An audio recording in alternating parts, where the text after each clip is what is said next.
The Building Better Relationships Journal and Meditation. We created the Building Better Relationships Journal and Meditation so you can magnetize the better relationships you want and focus on the positive role that you have in creating a better life through your relationships. We are excited for you to discover the gold within you that can help you manifest the love we all crave. The Building Better Relationships Journal has coaching questions that help you listen to the truth of what you want and what helps you to be empowered in love.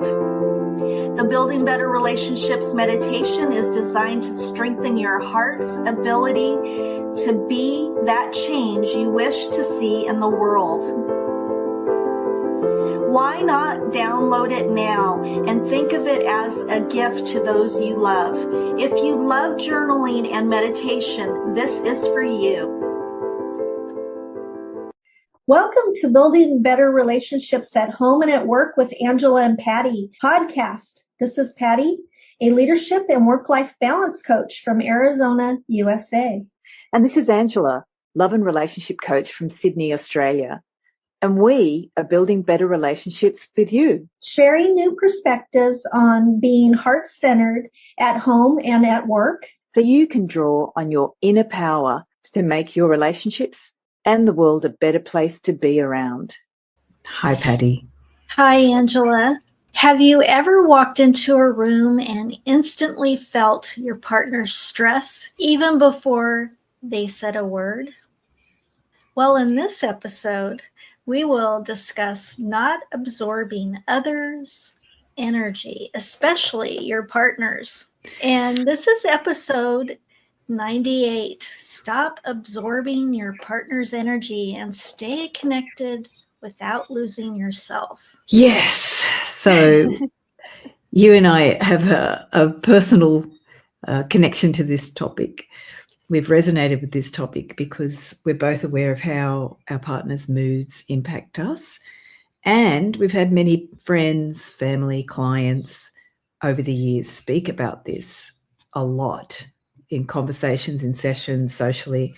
During the last few years since 2020, the pandemic lockdowns, people have been more connected to the moods of their partners and how that increases with your partner's stress level, how it impacts you. But this isn't new. It's not a new topic. So we're just more aware of it. The changes in our modern life are more dramatic and the stress levels have increased. So it's really heightened up our awareness about how our partner's mood impacts us. We can even get to that place, Patti, where you think, is this the person I married? And also a person can go through so much stress that a different part of their personality is activated. Their brain can be affected. I've actually had a friend whose partner's brain changed and they had a mental condition as well. So many things can happen with our partner. Today, we're going to explore different ways that stress, mood, and energy from our partners affect us. And Patti is also going to look at business partners and work colleagues and teammates and how they can change the way we feel about relationships. And we're going to explore what to do about our own questions around how to navigate the unexpected when we start absorbing from our partners. So why do we absorb each other's energy, Angela? Well, you know me and my obsession with childhood and how it forms us. Emotional attunement in relationships is basically starting through our birth relationship with our both parents, but especially with our mother. And now with co-parenting with fathers and mothers, a lot of fathers are very important in this process as well. So we learn emotional attunement through mirroring with our mother, with nervous system mirroring. And we've got a few fancy terms today. We've got co-regulation with our emotions, dysregulation with our emotions, and the third one, of course, co-dysregulation. So I'm going to go through those terms. If the mother and father holding us and working with us from birth is able to maintain contact with us, then we can learn to regulate well And if that's called co-regulation, so we can learn and model from them. If the parents are stressed and they're not able to regulate, then we learn dysregulation. Neither are bad, but they can get out of balance. So you can be around parents who are very dysregulated. So those parents who are often dysregulated, the child can learn how to be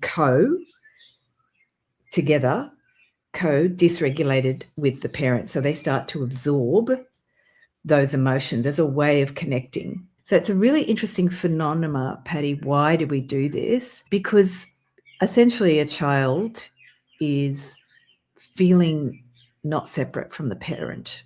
In utero, the child actually is the parent in a really miraculous, amazing way. They are the mother. And when they come out of the mother, they still feel that way. They don't have a sense of being separate. So everything the parents experience and express, the child starts to learn and model. So co-regulation is the process where a calm, regulated person emotionally helps another person manage their emotions and nervous system through connection and being responsive. And if you want a really beautiful image of this, there's an amazing TED talk called How Every Child Can Thrive by 5. And it's presented by a 7-year-old. She talks about how the brain is formed from 0 to 5 years of age through this process of the parent connecting with a child, using language, talking, playing, creating a healthy home, and community. These are the 5 things that the scientists have isolated can form a really healthy brain of a child that sets them up for the rest of their lives. So co-regulating is a really important process, but don't worry if you're a parent, you don't have to be perfect.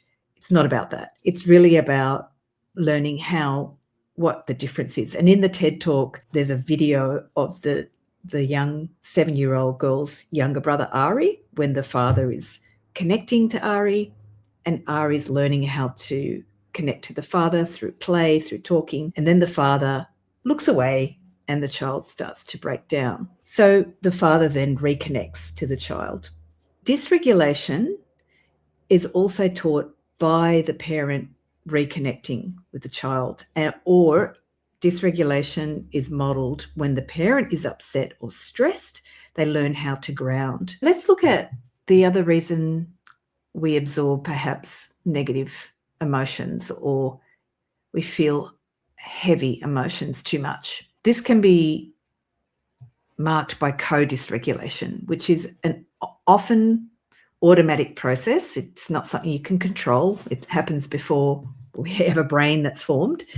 And it's a process where a person's stress, emotional distress, or nervous system arousal triggers another person, resulting in a shared escalating spiral of dysregulation.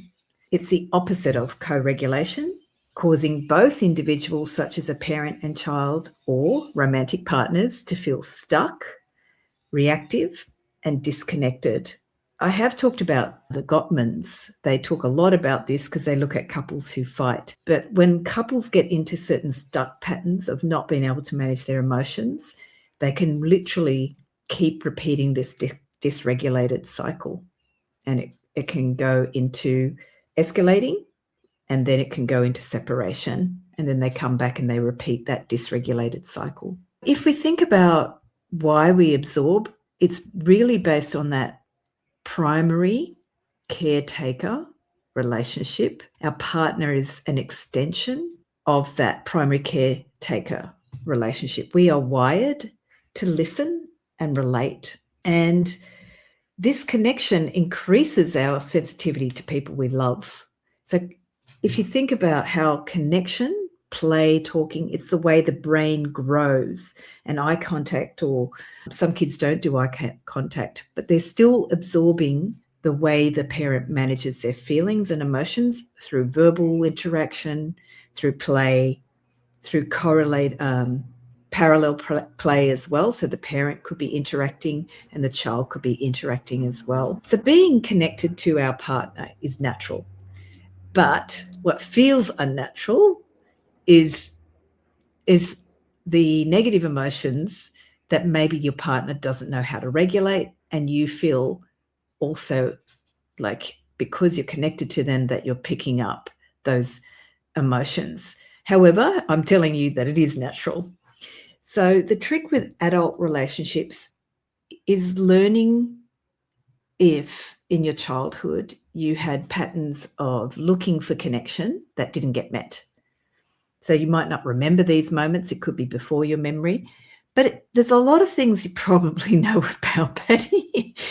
When you were a child and some of your needs weren't met, you might remember wanting to play with someone and there was no one to play with.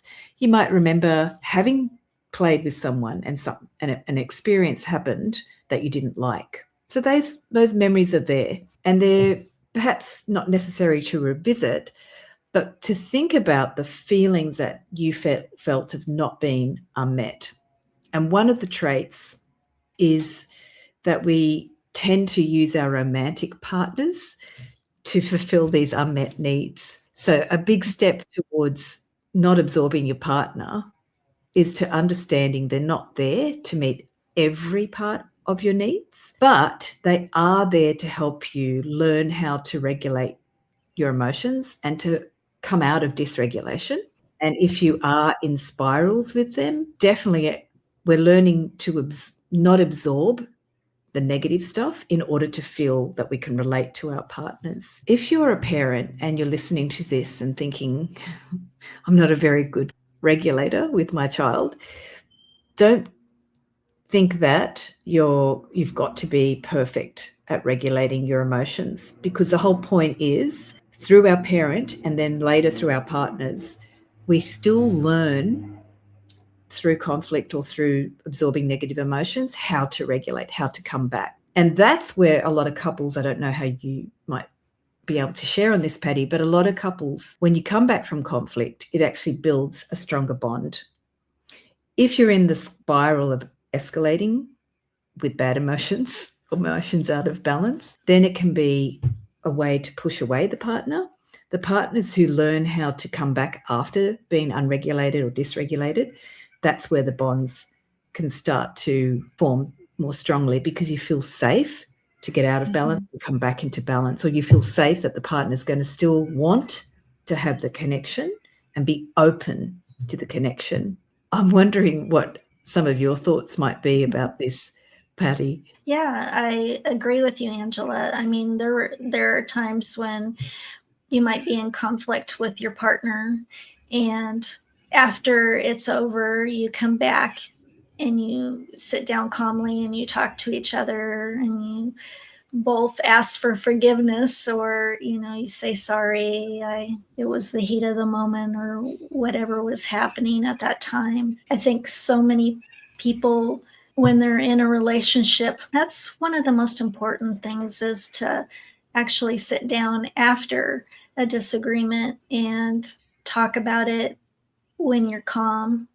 Saying sorry is a very good way, especially if you're in the wrong, to show your partner that you love them and that you didn't mean to hurt them, if you did, with words. And one of the things I got from this is, I think we're wired for connection.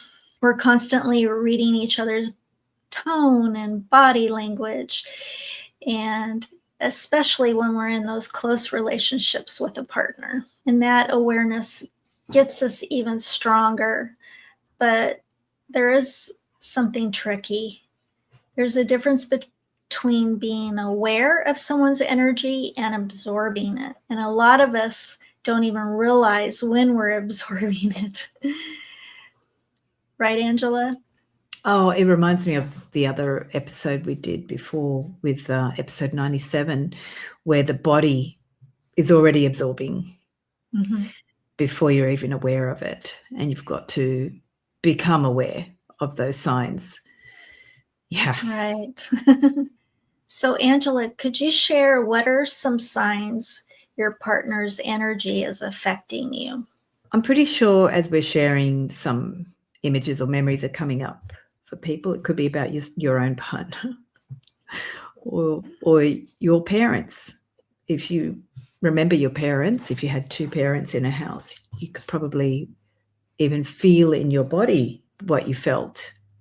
So some of the signs are when you get anxiety, when your partner's stressed. So I'll give you a tangible, like, say your partner gets sick, and some of your thoughts are, you start to worry for them, but then instead of thinking about what they need, you're actually worried about, I'm going to have to look after them. It's going to interfere with my time schedule. Am I going to be able to look after them? Can I handle this? So you move back and forth in the anxiety sort of circle between worry for them, for the person's well-being, and then worry for yourself. So you start to know we are all interconnected, but the anxiety can get heightened first in the body and then also in the thoughts about, can I help them? Or is it going to be worse than what I expect? Some of the other signs are mood shifts. You could walk into the room feeling fine, or you come back home from work, and then your partner starts complaining about whatever, the world, their parents, whatever. And then you start to feel angry and down. You start wondering, what happened? 5 minutes ago was fine, and now I'm suddenly not. The other way that we shift our moods is that sometimes if someone's feeling down, we might push down our mood to try to make them feel okay. So we might see our partner being negative, and to make them feel better, we start to agree with them and start to co-regulate with the low emotion. So with the negative emotion, we start to mirror them as a way of bonding, thinking that that will make them feel safe or like us. So that's another interesting clue, because that can lead to what you were sharing, Patti, about absorbing their energy by thinking we're connecting. So the last episode, we looked at why our bodies feel the tense energy around certain people. And you might notice that you start walking on eggshells around the partner, bracing for them to feel a certain way, which could be completely wrong. They could be thinking about the football or something else, but you've already absorbed that some sort of tension that they could be experiencing, or something from the past, last week, 6 months ago, and you start to be cautious about things that you say, and you've absorbed something in your partner which could be completely non-existent in the moment. And we start reacting from these thoughts about, perhaps my partner is going to respond in this way. So that last one, where we start preempting the partner's response, is often a sign that in our early life we had to be careful around our caretakers, or we had uncertain events around our life. We had change in location or where we lived, a lot of changes, and we got used to preempting something bad going to happen. So those are simple examples, and that's in the home environment. So Patti, can you share, how does this picking up or absorbing signs that we've picked up energy show up in leadership and teams? So in a team setting, the energy moves really quickly and sometimes even fast because you're on alert, the people around you. You can walk into a meeting and immediately feel tension, stress, or even confusion without anyone saying a word. You can just feel that tension in the air. And just like in relationships, we start to respond to that energy, often without even realizing it. How do leaders absorb the team energy? What may happen, especially for a new leader, is that they care very deeply about the team and want to do a good job. They're trying to impress their boss and they're trying to impress their team, and they want everything to go very well. And they may start to take on responsibilities, stress, pressure, or even the team's emotions. And before you know it, they're carrying more than they really need to be. So that's how people can absorb the energy. And also the team can absorb the leader's energy. So if the leader's having a bad day, they're walking on eggshells. So it works all the way through the workplace, depending on what's going on and how leaders can absorb the team's energy, and that puts them in a bad mood, or it can put them in a positive mood, but the opposite effect can also work both ways. Interesting, isn't it? Mm-hmm. And you mentioned that some of the leaders can care about the team, and that's similar to the parent role, where you're trying to make a good life for the child. So it's really interesting, the parallel.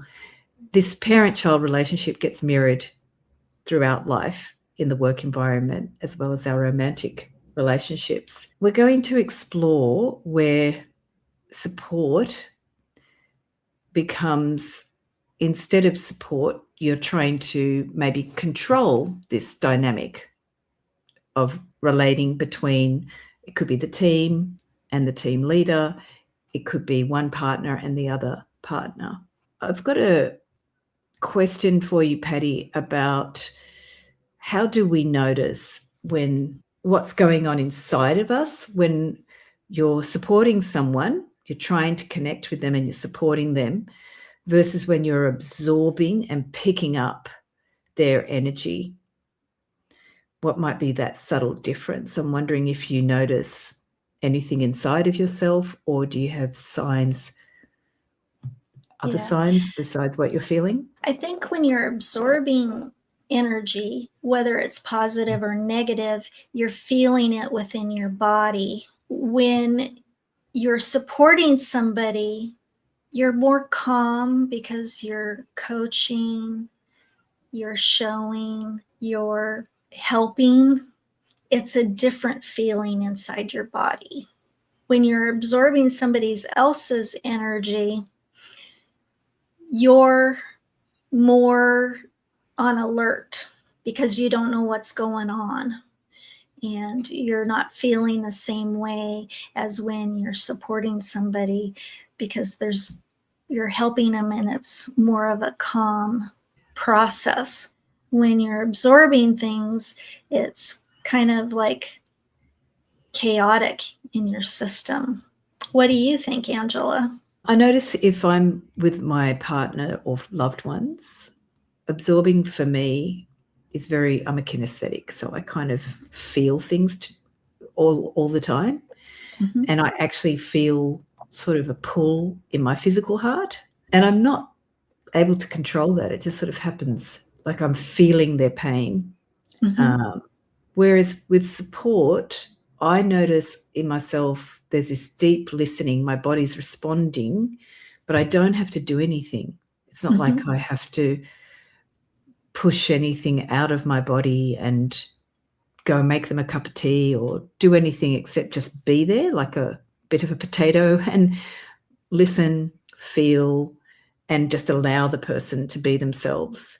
So interestingly, for me, support is similar to you. It's more passive and more receptive, whereas absorption, there's this pull in my body, and I feel this sort of, I don't feel so uncomfortable with it because it happens so unconsciously for me. I am an empath and a clairkinesthetic, so I absorb without being able to stop it. But I do learn, I've absorbed here, okay, what am I going to do? And it sort of interrupts me from being able to listen and support. So fortunately, because I've had mentors who've helped me work through this, I don't see a problem with absorbing, but I know a lot of people, it's overwhelming and it can feel uncomfortable. But the most enjoyable thing for me with just supporting the other person and regulating their emotions is just listening without having to change the person and do anything. So I can just be myself and they can be themselves, and I don't feel like I have to do or respond to anything. So that's really interesting. Thank you for sharing on that question, because it's a fascination for me. With regards to the work environment, Patti, Where does support maybe move into other areas of overfunctioning? Leaders move from supporting their teams to overfunctioning for their teams. They might take on extra work to ease the pressure, make decisions for others instead of coaching them, step in too quickly instead of allowing space for growth. And while it comes from a good place in their heart, it can lead to burnout for the leader and dependency within the team. The team member may feel that they have to go to their leader and get approval for things instead of just going ahead and doing the task. They may feel that they need to make sure that their boss or their supervisor will agree that they're doing the right thing, and that can happen. One of the biggest impacts I see is a loss of clarity. When you're absorbing everyone else's energy, it becomes harder to think clearly, prioritize, or make decisions. That's where decision fatigue comes in, and leaders start feeling drained, scattered, or even disconnected from their own direction. Just like in any relationship, a leader doesn't need to match the energy of the room. They are there to stabilize it, to keep everything under control and make things easy and not difficult. That means staying aware about absorbing the energy and listening without taking everything in, kind of like how Angela said about the listening, and supporting without over caring. When you care too much, sometimes it jades your thinking clearly. So that can happen to leaders or even in a partnership or in a team. So it's good to know when you've got your limits and when you need to say, okay, this is how much I can do. So now we're going to explore some ways you could bring groundedness in the moment to stop absorbing or to even just be with your body and learn how the energy is operating. So always awareness is first. If we're going to stay grounded and learn how to be grounded, awareness about your body, awareness about what you're feeling is one of the most important steps.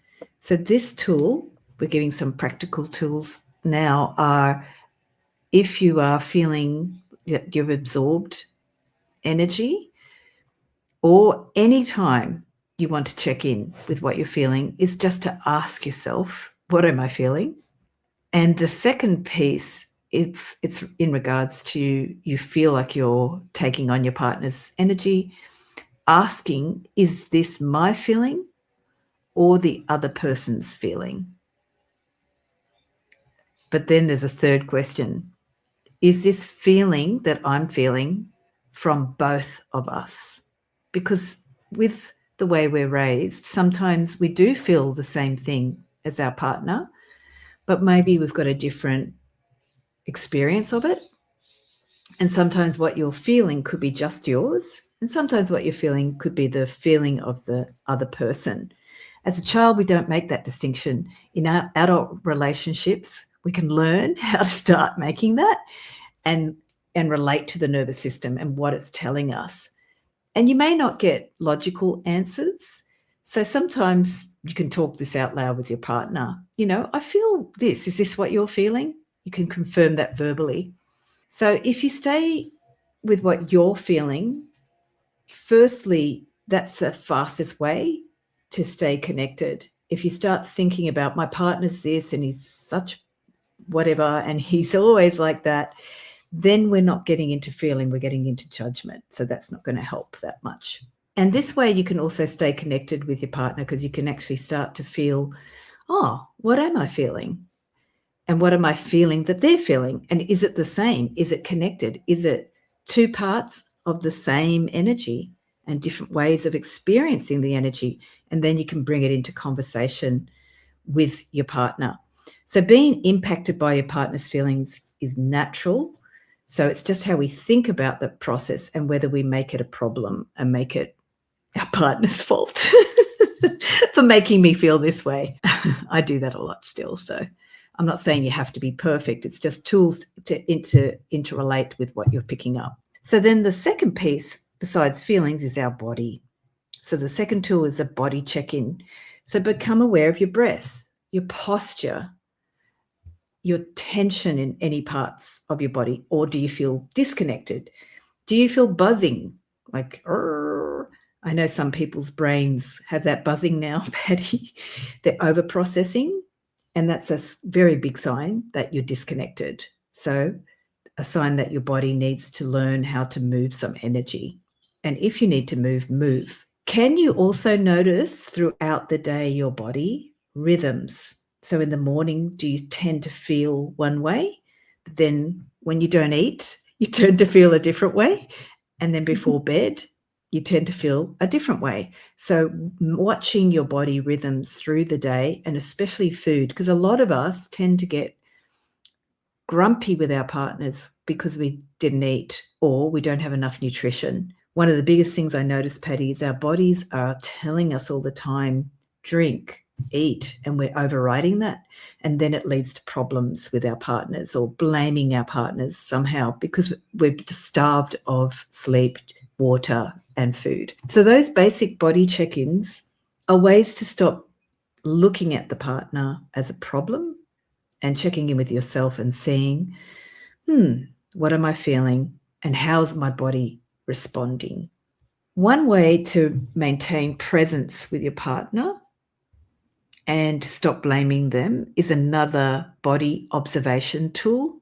So this tool is when you feel like your partner's annoying you because you're picking up their whatever mood or energy, start observing their body, looking at their posture, looking at how their body might be open or closed. Can you see the space around your partner's body? Can you notice their breath? Can you feel their energy? So we're observing the partner versus just saying awful things about them because you can't handle their energy. It's a really easy observation exercise. And I found it's a lovely way to connect to the partner without having to take on the energy because you're observing them like you observe your dog or another child. And you can play with that perception of your partner. It's a game I play because I have some horrible voices in my head that say horrible things about my partner if I'm absorbing their energy. And then I just sit there and I'm like, oh, look at their posture. Oh, how are they sitting like that? Oh, and I'm just curious about how their body is, their breathing. And I actually start to get this love because it's a curiosity about how their body is and how their body's feeling and how the space around their body feels. So it's a lovely way to break out of the mind and start to connect more through when we were kids, we used to respond to that body language. So now we'll look at our next section, Patty, which is communicating without blame. Yes. Kind of like how Angela was explaining just now, looking at them in a curious way. And it brings you back to loving them. And I'm just wondering, Patty, because I know it's such when you've been with someone for a while, there are some patterns in our partners that are a bit draining because they're old things that the partner's maybe not resolved. We've all got our stuff that we bring with us or baggage from family. Yeah. And sometimes when you look at your partner, you get that thing like, here they go again. Do you get that? Like, right. Yeah. And a lot of times I can look at him and I can tell exactly how he's feeling or what's going on just by body language. You get to know somebody so well because you've been with them for so long. You can read them almost. You can read what they're thinking. And it's actually a gift, but sometimes because we feel, I'm picking up something I don't want to have right now. Or it could be a pattern that your partner's been working through most of their life and it's just part of what they're moving through. And maybe we need some boundaries, like in the workplace, about that's them and I'm going to allow them to just work through it at their own pace. Right. Instead of feeling we have to do something about it. Yeah, fix it. Sometimes you don't need to fix it. They need to work through it. And we can look at, I've got a little game later that's more creative, but I found the observation exercise really good. It's like, look at them going through that again, like you would with a child. We're more patient with children than adults because we somehow think they should be more evolved. I've never thought that. I've always thought we were just overgrown children. So another tip with communication to remove blame is to find words to keep connection, but also say, I need to remove myself, or I just need some time. And that might be what you need. Our bodies need food, sleep, and space sometimes. They need these basic fundamentals. You can have some various phrases we've got for you. I notice I'm feeling overwhelmed. Can we slow this down? This one I like. I want to support you, but I'm not feeling great right now. I need to eat, sleep, whatever that you need to do. A third one is, I'm not able to give you the attention that I really want to give you right now. Can we check back in later? So you tell them what you want, that you want to give them something, but you can't. And the fourth one is noticing your partner's body and their energy. I'm noticing that you're busy right now or distracted. Do you want to talk now, or is later a better time?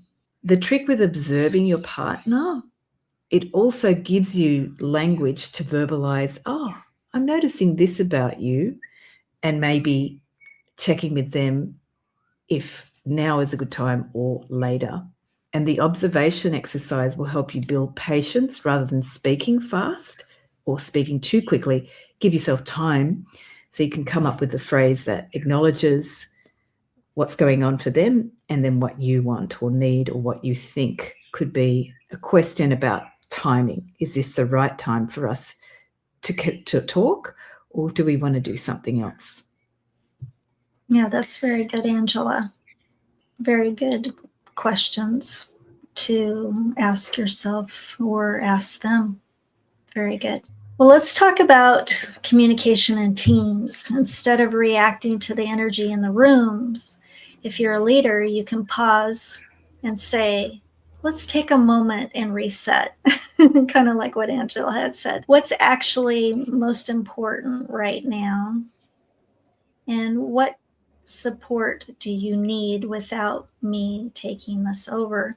Those are things that you can ask yourself as well as you can ask others.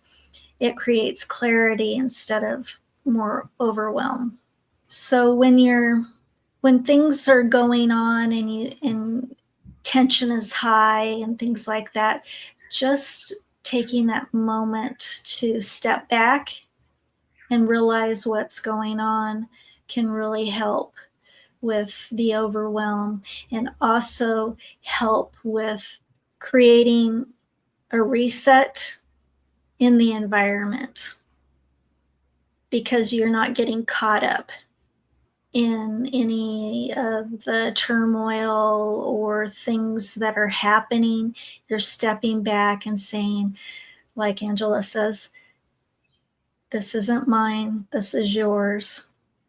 And sometimes people will notice when you're not stepping in there and acknowledging it, because you don't want to be part of it. You want to change the atmosphere. You don't want to fuel it. That can be a reset too, because it's changing that dynamic of getting involved in the mix of emotion or back and forth. Yeah. Yeah. Great. So let's look at our final piece about strengthening connection without losing yourself. Yeah. Healthy relationships are not about feeling the same. They're about staying connected while being yourself. So what does that mean? You don't have to act like everybody else is acting. You can just be yourself. And that is being authentic and being true to yourself and to others, because you're being you and they're being them. And that's how you can stay connected, and people respect that. It's great. I feel sometimes we look at connection in the way that we think we have to match another person's feeling and be the same as them and take on the feeling so that the person doesn't have to feel it alone. So real connection, you don't have to take on what they're feeling, but you're with the person in that moment as they experience what they're feeling, and you are able to be yourself. So I've got a little game here that I try sometimes in coaching, but it's a funny game. And sometimes partners, we get stuck in one way of thinking about ourselves or the partner. So you can use it as a game to play with characters and exchanging energy with your partner without making it about your personalities. So you give yourself an animal that you think this is the animal that represents how you see yourself. And then you ask your partner to pick an animal that they think represents how they see themselves. And then you share what the animals are.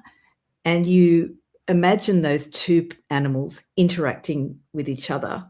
And you can do it through movement or just through pretend, can you both hold the energy of the animal, of your different animals, as you interact with each other? And then you have to try swapping animals. So you swap and you pretend to be the animal that your partner was, and your partner takes on your animal, and you try embodying the energy of those animals. The game itself is fun because it's kind of like, I'm going to be an animal, and you have to imagine, like if you're a monkey, what type of monkey. If you do end up picking the same animal, then you have to make the animal different in some way, like a multicolored monkey or something like that. But it's just a silly little way to laugh and understand that your partner is, we kind of get this picture of our partner and we see them as one way because they might have some of those emotions that they keep on regurgitating. So if we give them a different way of expressing themselves or being an image in our head, it's just teaching us that we can shift the way we play and imagine our partner is. I do silly things all the time, Patti, so I just wanted to share that idea as the way to get silly. Yeah, that's a unique way of doing that interaction together. Have to try it out. Yeah, it's funny enough, even if you just say, well, I think you're this animal, so that sometimes it can be not so nice. You're like, you're always like that. So you can play that game too. Patti, what's the reflection question for this episode? Where in your life are you absorbing someone else's energy? And what would it look like to stay grounded instead? I like what that would look like. I think that would make my body move in a different way. What is the affirmation for us today? Our affirmation is, I am calm and connected without absorbing the energy around me. So I am calm, I am connected, I am calm and I'm connected. And just repeating the affirmation and the words really does make you feel calm and connected. I got an image also of like this vortex around me, just a protection as well, like my own little bubble. Mm-hmm. So talking about bubbles, I teach about this protection work and also how to not take on other people's energies. And if you want to learn more, you can check out the link in the description with my ebook, How to Stop Taking on Other People's Energy, with some practical tools about how to deal with the emotional parts you might be feeling and to reconnect and ground and move the energy through movement and visualization. And keep on listening to our different podcasts. We're doing a lot of different podcasts around emotional management, healthy relationships, because a lot of people in these times miss this opportunity to see how powerful we are. We tend to think in a society that where people are feeling more out of balance, that it's a bad thing.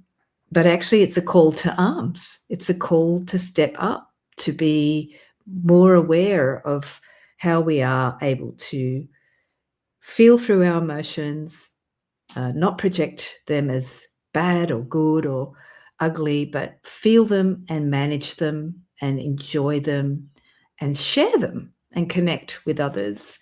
I really enjoy this episode, Patti, because you got me to learn about co-regulating, which I'd heard about because of some people on the spectrum having to do that. But I enjoyed learning about dysregulating and co-dysregulating, because I think that's where our society's at in a lot of dysregulation and co-dysregulation. And we need to understand that it's all here to help us become more able to understand that you can be connected to yourself, you can be calm. It's not all about just losing ourselves. We're actually learning how to be ourselves in the storm. Mm-hmm. So, yes, we look forward to hearing more about your journey with your emotional co-regulation in this time and times of our lives. And we wanted to thank you for joining us today. Please subscribe, share, and reflect together in the comments. We would love to see and hear what you are doing and what you think of the topics. Or if you have a topic for us, we would love to find out what that is. Thank you, Patti. Bye.